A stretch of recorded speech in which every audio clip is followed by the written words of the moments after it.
दोस्तों नमस्कार। दूरगामी दृश्य में जयपाल सैनी की आपका हार्दिक अभिनंदन करता हूं। दोस्तों, यूं तो समस्त उत्तराखंड देवी देवताओं की धरा रही है, इस बात से कतई भी इनकार के नहीं किया जा सकता और सत्य को प्रमाण की भी कोई आवश्यकता नहीं। मगर जो आज के इस ब्लॉक में मैं आपको एक ऐसा गांव ग्राम डोबर जो कि यमकेश्वर ब्लॉक में पौड़ी गढ़वाल में पड़ता है और इस गांव के ऊपर यानी गांव नीचे है और ऊपर भैरवनाथ का मंदिर है, जिस मंदिर को यानी जो भैरवनाथ उस गांव के लिए एक धोड़े भैरवनाथ, धोड़े का मतलब धोड़े भैरवनाथ के रूप में भी माने जाते हैं। जब भी कोई आपत्ति या विपत्ति का ऐसा समय आता है तो भगवान भैरवनाथ यानी भैरवनाथ बाबा जी उस गांव को पहले ही आगाह कर देते हैं। ऐसे हमने अपने अग्रजों से सुना है और यह कितना सत्य है या कितना सही है, हम इस बात का भी अगले ब्लॉग में मैं सभी लोगों का जो भी वहाँ के निवासी हैं उन लोगों से यह विचार विमर्श करके मैं अगला ब्लॉग बनाऊंगा इस पर भी। और साथ ही वहाँ पर एक खमढल भ्याल है जहाँ पर कि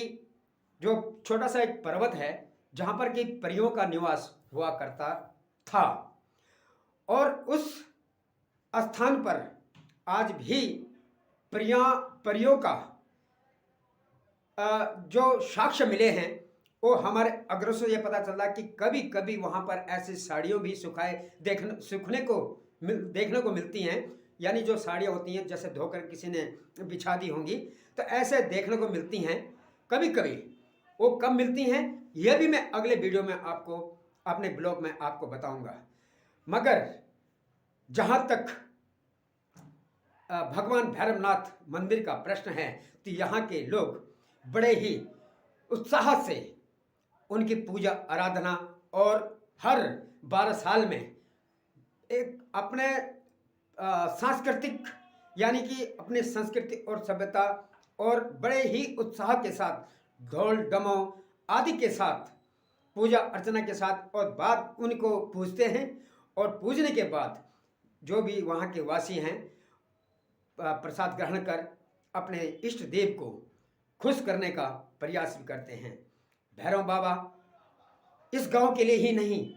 बल्कि भैरव बाबा तो समस्त उत्तराखंड में वो ऐसे प्रभु की एक छाया के रूप में हैं जो कि समस्त उत्तराखंड को अपने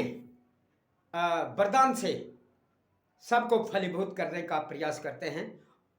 जिसमें जिसकी आस्था होगी, ये तो आस्था पर ही बात करती है कि हमारे उन देवों में कितनी आस्था है। ग्राम डोबर हो या उनके आसपास के सभी गांव जैसे कन्नाखड़ी हो गया या जुयाल गांव हो गया या जुड्ड हो गया, देवी खेत हो गया, ढोरी हो गया, पबेक हो गया और ढंडरी हो गया, फिर छोटा जुड्ड हो गया, फिर इधर आप ले लो तो दुधपुर हो गया, बिजोली हो गया, हिलोगी हो गया और आगे छाम हो गया, यानी कि बिरमोली खाल और यहाँ तक काला खाल के आसपास के जितने गांव वहाँ तक उनकी भैरव बाबा की स्पष्ट नज़र अगर आप उस कुछ गांव से स्पष्ट नज़र पड़ती है। अगर मैं ये कहूँ कि सभी गांव से पड़ती है तो बीच में तो आपको पता ही है कि जंगल हैं, कहीं पर्वत हैं, तो ऐसे तो हम कह भी नहीं सकते कि जगह जगह से नज़र पड़ती हुई, लेकिन बहुत से गांव से वहाँ सीधी नज़र खमडल भ्याल पर भी पड़ती है और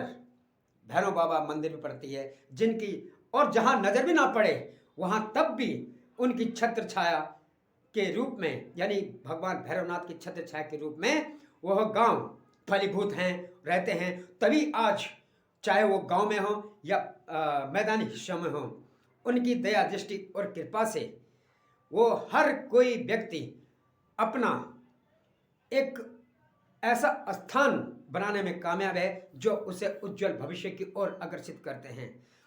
दोस्तों, अब ग्राम डोबर में सभी वासी इन देवों की पूजा जब भी करते हैं तो सभी ग्रामवासी मिलकर के अपने निर्धारित समय पर इकट्ठा होते हैं और इकट्ठा होकर के बड़े हर्षोल्लास के साथ सभी इस कार्यक्रम को सफल बनाने का प्रयास करते हैं और बड़े उत्साह के साथ भी यह सफलता लोगों के प्रति देखी गई है कि वो किस तरह से इस कार्य में अपना योगदान देते हैं। दोस्तों, मैं अगले वीडियो में आपको इन सब बातों के बारे में भी बताऊंगा कि आखिर परियों की जो वो स्थान है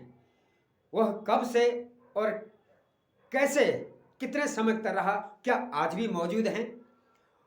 और इन मौजूदगी में इस मौजूदगी में लोगों ने कैसे प्रमाण मिले हैं कि वहाँ पर परियां रहती हैं। तो इसी मुद्दे से लेकर के किसी और अन्य मुद्दे पर भी मैं आपसे अगले ब्लॉग में बात करूंगा। और दोस्तों, आप भी बताएं कि आपके आसपास के गांव में क्या क्या चीज़ प्रसिद्ध है। जैसे वहाँ भूमिदेव हैं, बहुत से गांव में भूमिदेव को भी मनाए जाते हैं। और ग्राम ऐसा एक दुधपुर है और बिजोली और हिलोगी के बीच में, और जहाँ पर कि उधर से सौड़खेत पड़ता है, उसके बीच में एक जगह है हिलोगी और बिजोली। वहाँ के बीच में एक ऐसी भूमिदेव हैं जिसके भी लोग समय समय पर पूजा करते हैं और देवों को, अपने भूमि देव को भी मनाने का प्रयास करते हैं।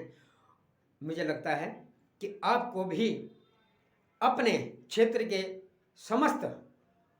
वह चीज़, वह विरासत जो हमें संस्कृति के रूप में मिली हो, जो हमें पूर्वजों के रूप में मिली हो, उसको बताने का प्रयास कीजिए। दूरगामी दृष्टि अवश्य ही इस पर आपको ब्लॉग बनाएगा। और दोस्तों, आपको कैसा लगा है ब्लॉग जरूर कहिएगा, क्योंकि ऐसे ब्लॉग जब हम गांव की ओर चलते हैं तो शहरों में जितने भी लोग रहते हैं या मैदानी हिस्सों की ओर जितने भी लोग रहते हैं, उनको अपनी धरा की याद तो अवश्य आती है।